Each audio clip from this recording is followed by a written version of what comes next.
Hey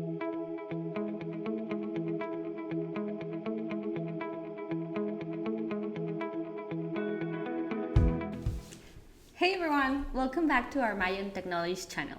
My name is Viviana Vega. I'm an account manager and a financial consulting partner. And today we're diving into one of the trickiest parts of any ERP implementation, actually getting people to use it. Training, documentation, adoption strategies can either make or break your ERP implementation. So let's talk about what we can do, what we don't recommend you doing, and kind of how to make this a little bit less painful. Today with me, I have Marianne Hernandez. She's a CAM and a principal operations consultant, and she has been hands-on helping other companies to roll out the ERP implementation before. So welcome, Marianne. Hi, Viviana. Thank you for having me. And we're very excited to chat about this because let's be honest, ERP systems are only as good as the people driving them. Yeah, totally right. So let's kind of kick things off. Do you recall any of your training experiences in the past? Anything, either a success or a fail that you have dealt with before with another company? Yeah, of course. It's always a challenge, but there are a few things that we learn down the road, tricks that we can share with you guys to make sure that everything is more streamlined. For example, always the case that I started training and the next day people come in and they forget everything that we learned. Yeah. For that, what I like to do is encourage them to follow what we're doing. So we always have a user guide, but it's very important for them to play around with the system, hands-on, follow the exercises as well, and not just look at the screen, but actually get their hands into the system. That's always encouraged. Yep. You know, I had a customer in the past. I do remember it was kind of one of my first training experiences. We got to travel in there. It was kind of an on-site training. And one thing that I remember is I kind of started making the training. Probably a couple slides in, people were telling me like, okay, we shouldn't be teaching this to the users because they are not the users that are going to do this. Or maybe we should skip this part because these users are not supposed to be doing this kind of setup. So with that in mind, what I usually recommend is try to make training tailored to what the business needs, to what the user require, and kind of what we always encourage, communication. Try to make this training as useful as possible. So communication is the best part before the training starts. Make sure that you communicate what are your expectations, what's the type of people that's going to be assisting to a training, so we can tailor better what are the business needs, what type of process we need to teach, what kind of setup or screens we need to teach. So that's really important before we get to start with a training. So that's kind of the first part of our conversation today, training. So we've both seen companies kind of trying to do either a training approach or maybe just kind of send their users to try to learn everything on their own, or kind of like figure it out and see what happens. So what I usually see is that this doesn't work. What do you think is the biggest mistake that people do when trying to go to a training phase? I think the biggest mistake, or at least the most common one, is try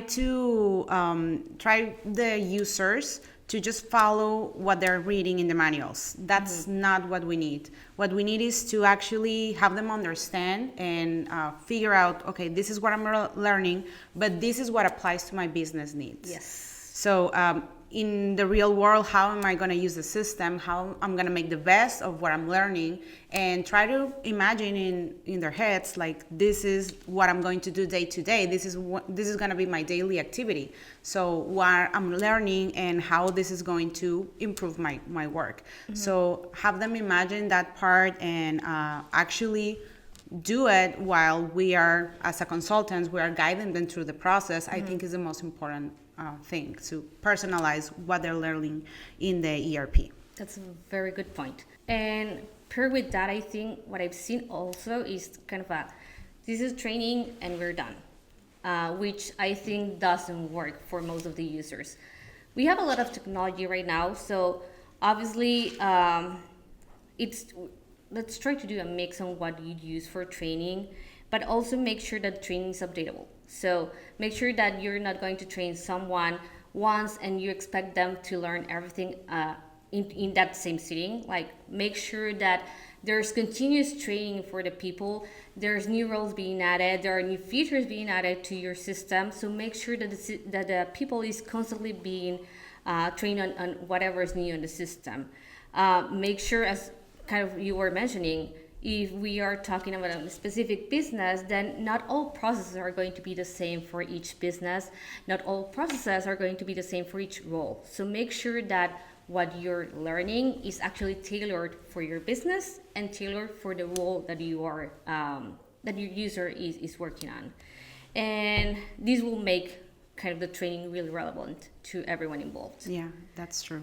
With training, also something that's important to take on is documentation.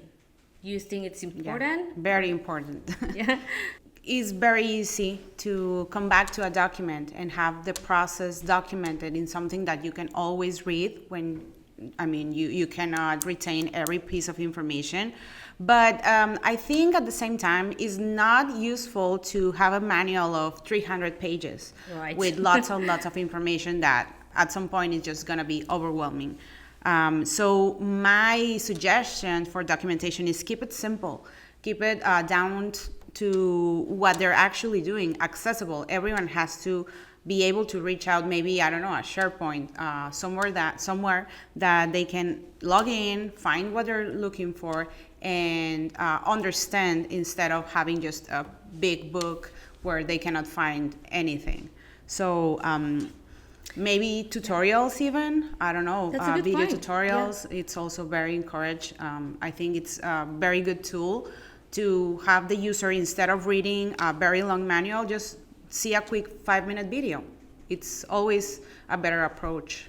And you take advantage of technology. Yeah, I mean, definitely. Not everyone is a reader, not everyone uses visuals. So if you make a mix, you try to get to each type of user. And let's be honest, if the user doesn't find what they are looking for within the first 15-30 seconds, they're going to throw out whatever they have, and They're not going to use it. So you're going to end with a lot of documentation that's not going to be used. So to your point is, make sure that you make a mix of trainings so you can kind of reach out to each type of user, whether that's a video, whether that's a document. That document can be kind of a step-by-step guide, or maybe an image, a document containing images that's probably helpful for people that are more visual. And keep it updated. I mean, it's not the same thing if you keep a document that was created 2 years ago and probably it's now not relevant. So make sure that you keep it updated, so that way it can remain useful for everyone. Yeah, and now that you mentioned that, I think another tip that I learned through the years is involve, additional to the training material that comes with the system, I think it's very important to involve the actual business owners. Once you, of course, this is like a second phase of the training, but once they feel comfortable with the processes, they should also be involved in creating their own documentation. Yes. Again, coming back to the real business process. They are the best to know how their business works. So it's also very useful to have them create their own business procedures. We have end user procedures, work instructions, and one part of the implementation is having business owners produce those documents with the specific company requirements. I think that's very, very important. And in addition, for a final user, is going to be more real seeing a document with their own procedures than a guide that maybe they don't understand. It makes more sense to them. Yeah, like if course. They see it, or if they compare that to real business scenarios. Now, last thing will be, how do you get people to actually use the ERP? Because let's face it, a lot of people don't like change. So how do you get people to get involved with kind of the ERP and start using the system? well, of course, change is scary for everyone. So if they have been doing things certain ways, maybe using other systems or maybe even using spreadsheets, introducing a new system is going to be very, very intimidating for the users. Change management is very important. I want to mention again the role of the business owners, the leaders. Yes. We always need to find the key users and have them guide the rest of the users to understand why the change, even though it's a big change, it's important and it's efficient and it's better for the company. Yeah. Make sure that you have a leader that's kind of pushing the rest of the team to use the system. Important, obviously, is to make sure that your users are putting their hands on the system way before their go live stage. Like you are not going to like them trying to figure out a system first day of go live. So make sure that they get into the system, start working on the system way before go live. That will help them to kind of feel more comfortable with the system. And probably what also I've seen that helps is introducing small wins. Like, hey, this is something that you have been doing in the past and that takes you 2 full days to complete. With this information, you can do this 5 minutes. And then the people is going to get motivated, and that's going to help them to start researching more into the system and then start taking a look at processes and other features that may help them to attach and to maintain themselves learning more about the ERP. Yeah. It's very important also to open communication, give them like some type of channel or communication. If it could be just a distribution list, an email where they can forward their doubts, something that they feel could change. It's always good to keep an open door so they don't feel like, okay, I'm not understanding what's happening. I don't want to change the way I'm working. So I think it's also very positive to keep that communication open for the users. Which is, again, take advantage of the technology that you have right now. Okay. So I think that was kind of a solid discussion. If you're rolling out an ERP, remember what we have just mentioned. So make sure that training isn't like a one and done. Make sure that you keep updating training on your users. Documentation, make sure that that's useful. Otherwise, your users won't be using any of that. And then also remember that user adoption starts way before go live. That way your guys are going to be prepared whenever you start doing everything in production. Yep, and don't forget, ERP, you can have the best system, but it's only the preparation of the people using it what's going to represent that success for the implementation. Also, just be mindful of the consulting team that you use. You need to align the consulting team to what you want to achieve with in an implementation in your company. You're right. Okay. So thank you, everyone. Thank you for hanging out with us today. It was fun. Thank you, Viviana. So if you found this helpful, make sure to hit subscribe and to keep posted to any of the other videos that we're going to post.